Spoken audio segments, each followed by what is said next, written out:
जो कार्ड आहे रजिस्ट्रेशन जे झालेलं आहे लोकांच्या प्रॉपर्टी संदर्भामध्ये केंद्र शासनाने स्वामित्व नावाची एक पूर्ण योजना संपूर्ण देशभर राबवलेली आहे.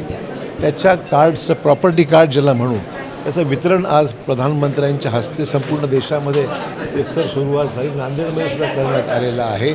आत्तापर्यंत लोकांना ग्रामीण भागातल्या आपल्या घराची मालकीचे कुठलेही दस्तावेज किंवा कागद अधिकृतरित्या त्यांच्याकडे नव्हते. वाद निर्माण होत होते.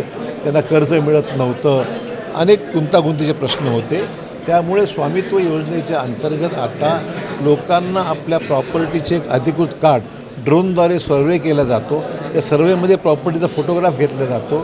त्याची मोजणी केली जाते आणि त्याप्रमाणे त्याला कार्ड दिलं जातं प्रॉपर्टी कार्ड जे अधिकृत शासनाचं प्रमाणपत्र आहे की ही तुमची प्रॉपर्टी आहे. आणि त्यामुळे त्याला सुविधा होते. वाद संपतील. करप्शनला वाव राहणार नाही.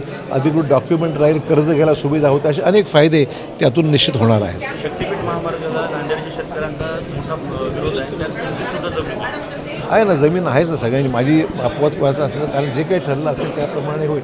परंतु आम्ही त्याच्यामध्ये काय मार्ग कसा काढता येईल आपल्याला ते मुख्यमंत्र्यांना भेटणार आहोत. शेतकऱ्यांनाही भेटणार आहोत. आणि त्यामध्ये आपल्याला पर्याय मार्ग का काढता येईल का अलाइनमेंट काय बदलता येईल का पर्याय काय शक्य आहे ते बघू. नांदेडचं पालक शक्तीपीठला विरोध होता तुमचा पहिले. विरोध आहेत ना. माझा विरोध तर निश्चितच आहे. लोकांचं जे मत आहे तेच माझं मत आहे. आणि म्हणून त्याच्यामध्ये आता मुख्यमंत्र्यांनी पुढाकार घेऊन त्यातला क्लिअरन्स दिला असल्यामुळे त्याच्यामध्ये पर्याय काय उपलब्ध आहेत ते पाहावं लागणार आहे. नांदेडला ठळक घडामोडींसाठी देशोन्नती न्यूज चॅनलला सबस्क्राईब करा आणि बेल आयकॉन प्रेस करा.